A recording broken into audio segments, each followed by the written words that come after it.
About 45 days ago, maybe 2 months now, I started praying and asking God to show me how to have the 1 Corinthians love that bears all things, believes all things, hopes all things, endures all things. And what I didn't realize was that, my prayer was sincere, but what I didn't realize is that that journey looked a lot different than what I was praying for.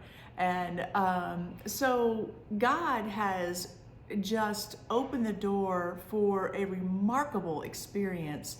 And I want to share that with you because if you truly want to enter into the kind of love that God has for us, the kind of love that's described in 1 Corinthians chapter 13. And if you have not read that chapter, actually, let's just read it right now, because I think to gain a fuller understanding of what God is teaching me, it's important to enter into His Word. So 1 Corinthians 13 says, "Though I speak with the tongues of men and of angels, but have not love, I am become a sounding brass or a clanging cymbal. And though I have the gift of prophecy, understand all mysteries and all knowledge, though I have all faith, so I can remove mountains, but have not love, I am nothing. And though I bestow all my goods to feed the poor, and though I give my body to be burned, but have not love, it profits me nothing. The love suffers long, is kind, does not envy, does not parade itself, is not puffed up, does not behave rudely, does not seek its own, is not provoked, thinks no evil, does not rejoice in iniquity, but rejoices in the truth. Love bears all things, believes all things, hopes all things, endures all things. Love never fails." So I was praying, God, I want to have this kind of love.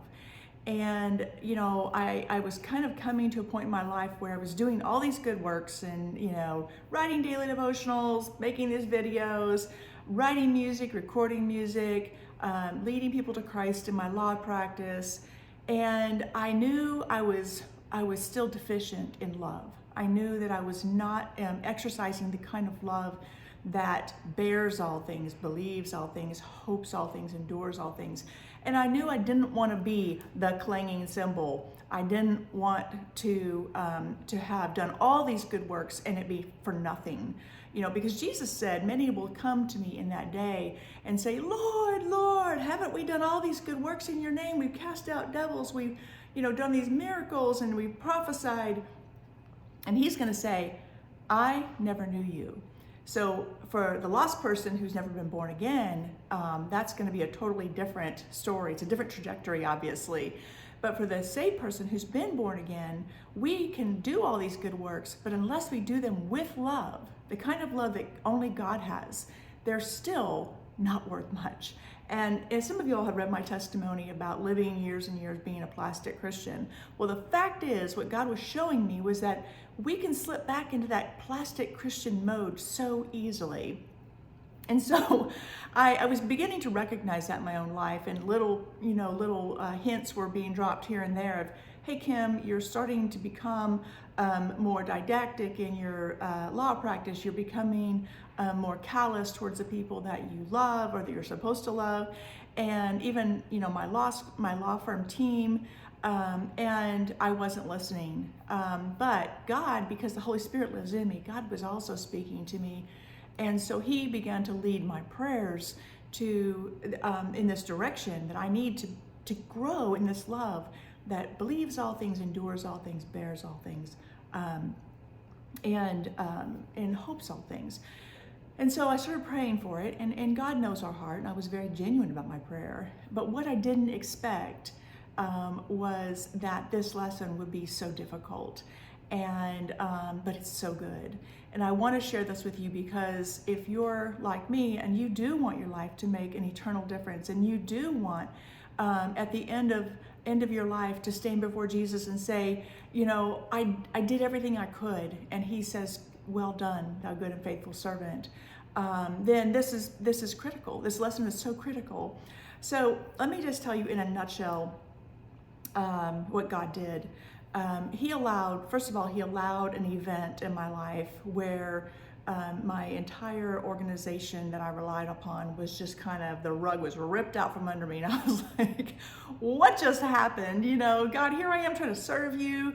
And this just happened, right? I mean, all at once within the course of 2 weeks, basically. And so I had never felt so vulnerable and, oh my gosh, what is going on? And Lord, why are you allowing this to happen? But I didn't recognize it was actually an answer to my prayer about loving with a 1 Corinthians kind of love. So as it kind of went on, and some of you all who've been reading my daily devotionals have kind of tracked with me on this. You've kind of been tracking there's some big event that's happened in my life. But as it began to go on, and I felt more vulnerable and more totally just lost and like, God, what do I even do? Am I supposed to stop doing, you know, what I'm doing now and turn around and go a totally different direction? Where am I going? The Lord was showing me that I had a big problem with relying upon myself. I was comfortable, I was in my easy chair, and I was serving Him, sure, but it really wasn't the kind of service that I needed to the level I needed to get to. So He ripped that whole, you know, that whole foundation out from underneath me, and it was like, okay, now I got to start over. And He was saying, let's build this foundation the right way. And the first things first, Kim, you want to learn to love like I do, then you have to learn to forgive like I do. Wow, I never even considered that. And as things were unraveling and, you know, I was discovering things that, you know, maybe I needed to exercise His forgiveness about, I was like, oh, God, you know, I need you. I need you. I need you. And He gave me this visual that I want to share with you. And this has become kind of the cornerstone of my learning to love in a way that bears all things, believes all things, hopes all things, endures all things. And believe me, I haven't arrived, but I feel like God has got me on the path, and it's wonderful.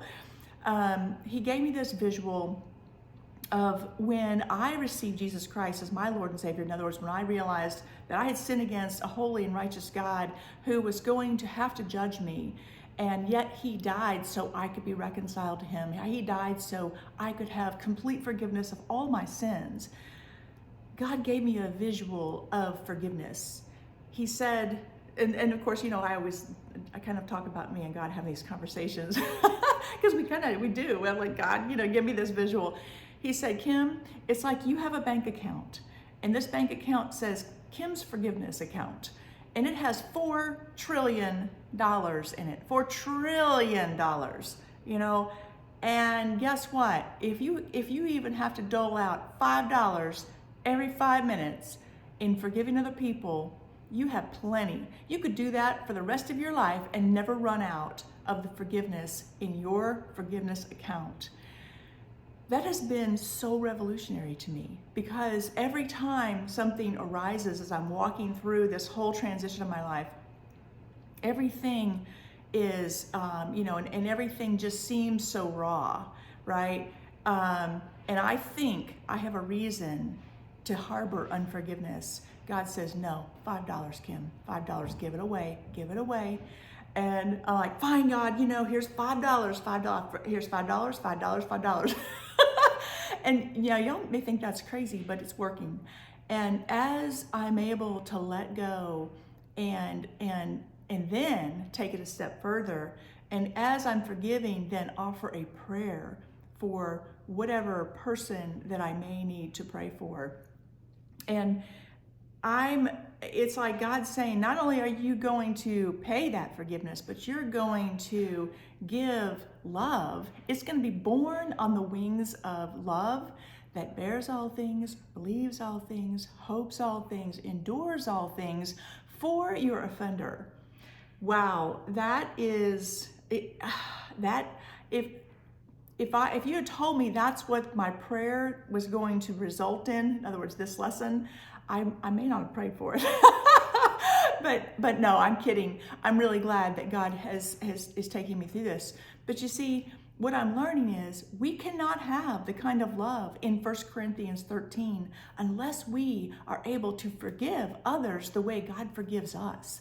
We cannot endure all things, all the pain of a love relationship. We cannot bear all the things involved in loving people. We cannot believe in people who hurt us. We cannot hope good things for people who hurt us, or endure all things for those who will hurt us. Because you know what? The fact is, we are so flawed.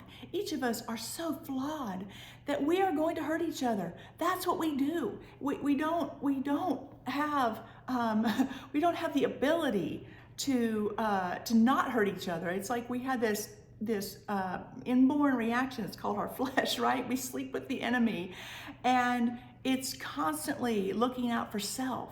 But love, God's love, is selflessness. Our love is, our version of love is selfish. And so when we learn to forgive like God forgives, then we can love in the way that is described in 1 Corinthians, because it's no longer us, it's Jesus. Just like we forgive others like Jesus forgives us. Jesus Christ commanded us. He said, I command you that you love others the way I love you. That's a remarkable statement of I don't know if you call it affirmation, but it's Jesus saying, hey, you can do this because of what I did for you. You can forgive because of the $4 trillion you have in the bank to spend of forgiveness. You can spend some of that, sister. So it's been really a remarkable lesson, because I feel like God is teaching me on a level of personal commitment and sacrifice, that people are important. People are the everlasting, they're the everlasting reward. People's souls growing, sowing the seeds of forgiveness and love into the people that are around you. You cannot look, I cannot look at the offenses or the circumstances in my own life as a condition or a precondition to giving forgiveness and love. I must look at what's in my bank. What do I have to give away? I have an infinite amount of forgiveness and love from God. I will never run out. I will never run out, because it's so big, it's so vast. There's so much of it. And I can't be stingy with it. I have too much to give away. It'd be like a multi-billionaire, being concerned about losing $5. No, we don't have to be concerned. That's how we're enabled to love in a way that bears all things, believes all things, hopes all things, endures all things. Because when we see someone else who is just as flawed as we are, who is just as big a sinner in the eyes of God as we are, or was if we're born again, then we can love them with His love, because we have plenty to give away. I am so excited about where God is taking me with this whole new information, this new knowledge, this lesson. And believe me, it's not a one-off lesson, okay? It is day after day after day, because the offenses and the offenders are all around us. In fact, they live in our own house. We live with our flesh, one of our enemies, and I don't know if it's our greatest enemy, but it's definitely the enemy that's closest to us, is our flesh. And we have to deal with our own flesh and the things that we do wrong, the offenses we do against each other. But God says, if you're going to forgive, then I have enough. I have enough to give. I heard somebody say that we have to learn to absorb. Forgiveness is learning to absorb the offense. I don't believe that. Forgiveness is allowing God to absorb the offense. You see, we've got the bank with $4 trillion of forgiveness in it because God gave it to us, not because we somehow earned it on our own. And then we can spend that. It's the same way with love.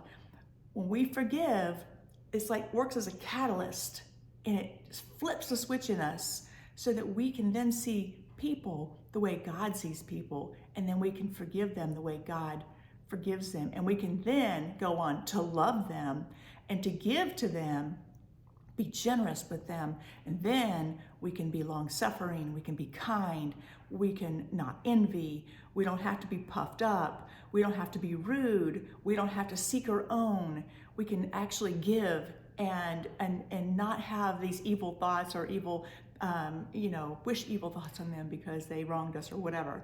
So I wanted to share this with you because it is being life-changing. It's not, like I said, it's not a one-off. It is day after day after day of learning to give away that $4 trillion of forgiveness, and then letting God flip the switch and say, now you can love. Now you're free to love. So I wanted to share this with you because it's just been so huge in my life. Thanks for watching.